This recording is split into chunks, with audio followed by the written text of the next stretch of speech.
হিটলারের ইহুদি হত্যাকাণ্ডের ইতিহাস মানব ইতিহাসের চরম ঘৃণ্য ঘটনা। একটি জাতির উপরে বিদ্বেষ থেকে কি ভয়ঙ্কর নারকীয় কাণ্ড ঘটতে পারে তারই প্রমাণ রেখেছিল জার্মানি। ইহুদিদের পৃথক করে তাদের নিশ্চিহ্ন করার পরিকল্পনা ছিল বহুদিন ধরেই, কারণ জার্মানির সর্বাধিনায়ক হিটলার মনে করতেন আর্যরাই শ্রেষ্ঠ জাতি, তাই ইহুদিদের নিশ্চিহ্ন হওয়া অবশ্যম্ভাবী। সেই ভাবনা থেকে শুরু হলো তলে তলে পরিকল্পনা। লাখ লাখ মানুষকে ঠেলে দেওয়া হয় মৃত্যুর দিকে। মানুষ মারার জন্য নানান পন্থা ব্যবহার করা হয়। বছরের পর বছর ধরে তিলে তিলে ইহুদিদের হত্যা করা হয়। নারী, পুরুষ, শিশু কেউই বাদ যায় না। পৃথিবীর ইতিহাসে এই ঘৃণ্য ঘটনা হলোকাস্ট নামে পরিচিত। হলোকাস্টের শুরু থেকে শেষ সম্পূর্ণ ইতিহাস রইল আজকের এই ভিডিওয়। জার্মান ইতিহাসে একনায়ক অ্যাডলফ হিটলার ছিলেন প্রখর বুদ্ধিধরা এক ব্যতিক্রমী ব্যক্তিত্ব।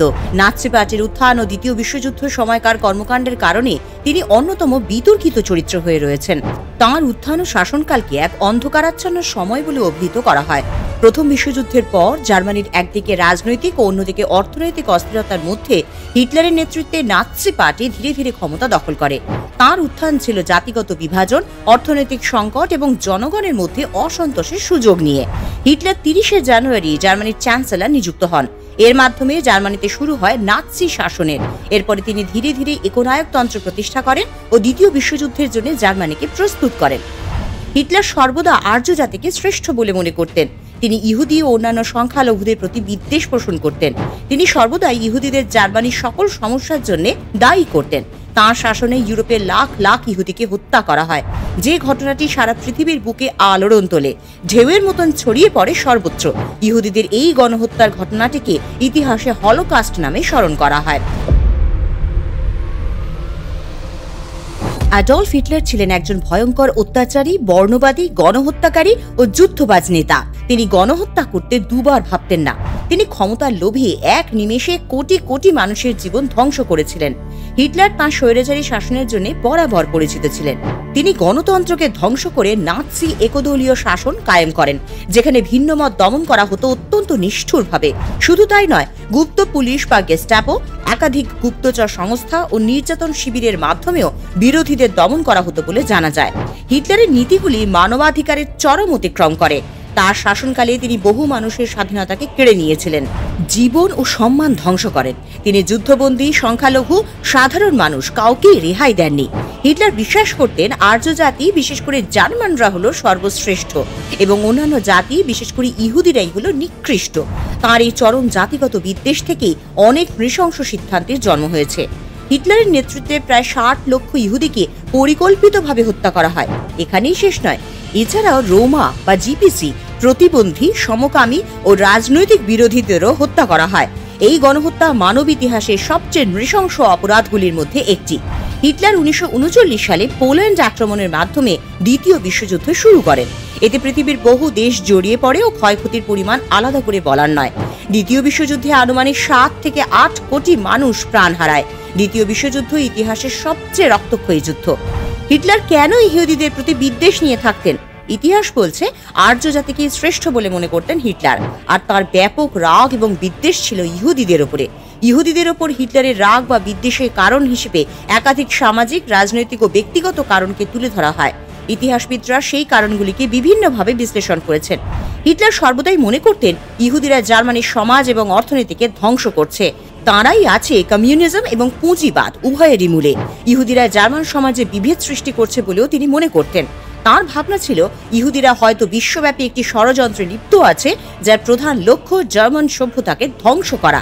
প্রথম বিশ্বযুদ্ধে জার্মানির পরাজয় হিটলার গভীরভাবে অনুভব করেছিলেন। তিনি ছাড়াও অনেক জাতীয়তাবাদী জার্মান বিশ্বাস করতেন জার্মানি আসলে যুদ্ধের ময়দানে হারেনি, বরং ইহুদিদের মতন আভ্যন্তরীণ শত্রু বা ঘর শত্রু বিভীষণেরা দেশকে পেছন থেকে ছুরি মেরেছে। ক্রমশ এই মিথ্যা তত্ত্ব জার্মান সমাজে ব্যাপকভাবে ছড়িয়ে পড়ে। ১৯২০ এবং ১৯৩০-এর দশকে জার্মানিতে ব্যাপক অর্থনৈতিক মন্দা ও বেকারত্ব দেখা দেয়। এর জন্য হিটলার ও নাৎসি দল ইহুদিদের দায়ী করে। বলা হয় তারা ব্যাংকিং এবং ব্যবসার মাধ্যমে সাধারণ মানুষকে শোষণ করছে। হিটলার ও তার নাৎসি দল বিশাল প্রোপাগান্ডা মেশিন তৈরি করে, যেখানে তারা ইহুদিদের অমানবিক বা নিম্নমানের জাতি হিসেবে চিত্রিত করে। হিটলার তাঁর লেখা বই মেইন ক্যাম্পে তিনি বিস্তারিতভাবে তাঁর ইহুদি বিরোধী দৃষ্টিভঙ্গি তুলে ধরেন। হিটলার ইহুদিদের বিপজ্জনক এবং নিচু জাতি হিসেবে দেখতেন। ইউরোপে ইহুদি গণহত্যা, যাকে ইংরেজিতে বলা হয় দ্য হলোকস্ট, এটি দ্বিতীয় বিশ্বযুদ্ধের সময় ইহুদি ধর্মাবলম্বীদের উপর চালানো গণহত্যার ঘটনা। অ্যাডলফ হিটলারের নেতৃত্বে নাৎসি পার্টির পরিচালনায় জার্মান নাৎসি সামরিক বাহিনী নির্বিচারে ইউরোপের ইহুদি জনগোষ্ঠীর অর্ধেকেরও বেশি অংশকে এবং তারও সাথে কিছু সংখ্যালঘু জনগোষ্ঠীকে বন্দি শিবির ও শ্রম শিবিরে হত্যা করে। এই গণহত্যার ঘটনার আনুমানিক 60 লক্ষ ইহুদি এবং তার সাথে আরো অনেক সংখ্যালঘু জাতিগোষ্ঠীর মানুষ প্রাণ দেয়।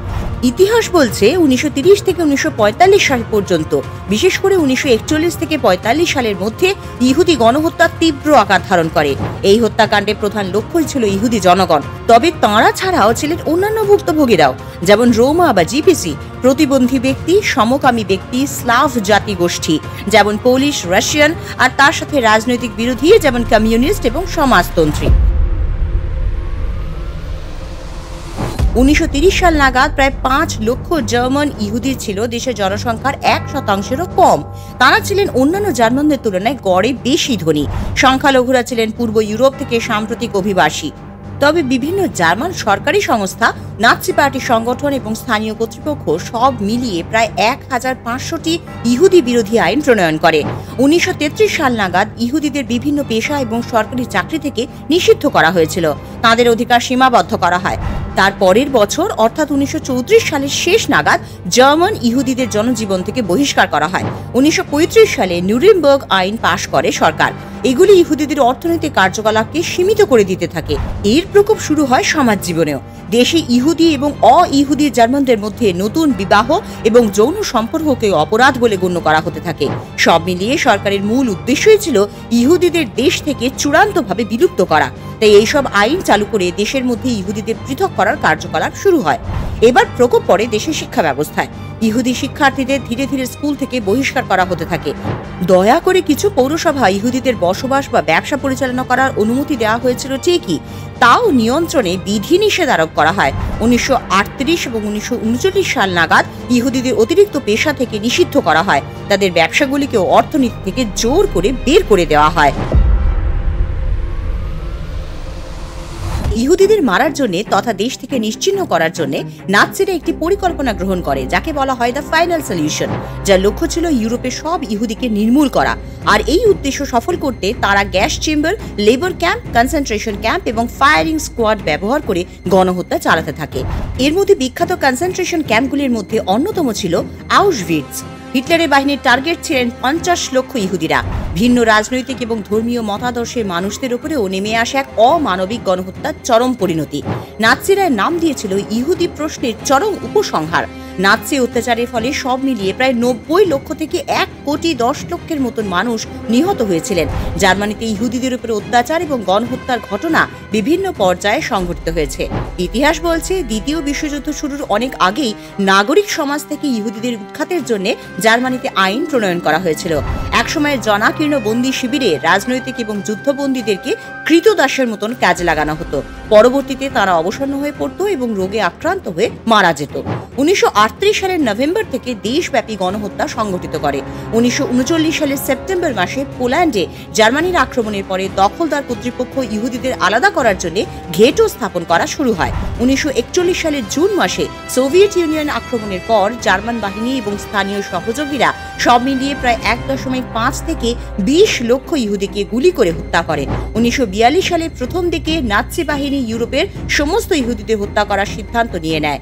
ভুক্তভোগীদের নির্বাসিত করা হয় নির্মূল শিবিরে। অনেকে নির্বাসনের স্থানে পৌঁছানোর আগেই মারা যান। তবে যারা বেঁচে গিয়েছিলেন তাদের বিষাক্ত গ্যাস দিয়ে হত্যা করা হয়। খুন হওয়া ইহুদিদের সম্পত্তি বিতরণ করা হয় জার্মান দখলদার এবং অন্যান্য অ-ইহুদিদের মধ্যে। পরিসংখ্যান বলছে হলোকস্টের বেশিরভাগ মানুষ 1942 সালে মারা গিয়েছিলেন। তবু এই হত্যাকাণ্ড অব্যাহত ছিল 1945 সালের মে মাসের যুদ্ধে শেষ না হওয়া পর্যন্ত। যদিও যুদ্ধের পরে বেঁচে যাওয়া বহু ইহুদি ইউরোপ থেকে দেশত্যাগ করে, তারপরে হলোকস্টের কিছু অপরাধীকে ফৌজদারি বিচারের মুখোমুখি করা হয়। প্রায় বিলিয়ন ডলার ক্ষতিপূরণ দেওয়া হয়, যদিও কোনো ইহুদিদের ক্ষতিপূরণ দেওয়া হয়নি। জাদুঘর, স্মৃতিস্তম্ভ সংস্কৃতিতেও হলোকস্টকে স্মরণ করা হয়েছে। জার্মানিতে নাৎসিবাদের উত্থানকে বলা হয় তৃতীয় রাইখ বা তৃতীয় রাজ্য। নাৎসি জার্মানির পূর্ব ইউরোপের কিছু এলাকা দখল করেই সেখানে বিরুদ্ধাচরণকারী ও ইহুদিদের গণহারে গুলি করে হত্যা করতে থাকে। তারা ইহুদি এবং রোমানি ভাষা গোষ্ঠীভুক্ত লোকদের ধরে নিয়ে গিয়ে গেটোতে রাখে। এই গেটো হলো এক ধরনের বস্তি এলাকা, যেখানে গাদাগাদি করে সামাজিক এবং অর্থনৈতিক সীমাবদ্ধতার মধ্যেও মানুষদেরকে জীবনযাপন করতে হতো। অত্যাচারের এখানেই তো শেষ নয়। গেটো থেকে তাদেরকে মালবাহী ট্রেনে করে শত শত মাইল দূরের বদ্ধ শিবিরগুলিতে নিয়ে যাওয়া হতো। তারা অধিকাংশই মালবাহী ট্রেনে পরিবহনকালে মারা পড়ত, তবে যারা বেঁচে থাকতো তাদের গ্যাস কক্ষে পুড়িয়ে হত্যা করা হতো। বলা হয় তৎকালীন জার্মানি আমলাতন্ত্রের সকল শাখা সর্বাত্মকভাবে এই গণহত্যায় জড়িত ছিল। তারা ধীরে ধীরে জার্মানিকে একটি নরঘাতক রাষ্ট্রে পরিণত করে তুলেছিল। হলোকস্ট শব্দটি হলো একটি গ্রিক শব্দ থেকে উদ্ভূত, যার অর্থ হলো পোড়ানো, উৎসর্গ। আবার এর উপর একটি অর্থ হলো আগুনের ধ্বংস বা আত্মত্যাগ। আবার হলো মানে গণহত্যাকেও বোঝানো হতো। হলোকস্ট হলো মানব ইতিহাসের এক ভয়াবহ অধ্যায়। এই ঘটনা আমাদের চোখে আঙুল দিয়ে দেখিয়ে দেয় কিভাবে ঘৃণা, বর্ণবাদ এবং অন্ধ জাতীয়তাবাদ মানুষের মানবতাকে ধ্বংস করতে পারে। ইহুদিদের গণহত্যা বা হলোকস্টের প্রতিক্রিয়া ছড়িয়ে পড়ে সারা বিশ্ব জুড়ে। আন্তর্জাতিক আইন ও মানবাধিকার বিষয়ক পরিবর্তন। হলোকস্ট পরবর্তী সময়ে প্রথম আন্তর্জাতিক আদালতে শুরু হয় যুদ্ধ অপরাধীদের বিচার। এই বিচার মানবতার বিরুদ্ধে অপরাধ, যুদ্ধাপরাধ এবং গণহত্যার আইনি ভিত্তিকে স্থাপন করে। জাতিসংঘ জেনোসাইড কনভেনশন পাশ করে, যেখানে গণহত্যাকে একটি আন্তর্জাতিক অপরাধ হিসেবে স্বীকৃতি দেওয়া হয়। হলোকস্টের প্রেক্ষাপটে সর্বজনীন মানবাধিকার ঘোষণা করা হয়, যেখানে ব্যক্তির অধিকার এবং মর্যাদাকে সর্বোচ্চ গুরুত্ব দেওয়া হয়। বহু দেশে হলোকস্ট নিয়ে শিক্ষা বাধ্যতামূলক করা হয়েছে, যাতে ভবিষ্যতে এই ধরনের গণহত্যার ঘটনা আর না ঘটে। এছাড়া নাৎসিবাদের মতন চরম জাতীয়তাবাদ এবং ঘৃণার রাজনীতির বিরুদ্ধেও বিশ্বব্যাপী সতর্কতা তৈরি হয়। হলোকস্টের মতন বিভৎস ঘটনার পর ইহুদি জনগণের স্বার্থ রক্ষার স্বার্থে একটি নিরাপদ রাষ্ট্র গঠনের প্রয়োজনীয়তা স্পষ্ট হয়ে ওঠে। এর ফলে আন্তর্জাতিক সমর্থনের জন্ম হয় ইসরায়েল রাষ্ট্রের। বেঁচে ফেরা অনেকেই ইসরায়েলে বসতি স্থাপন করেন।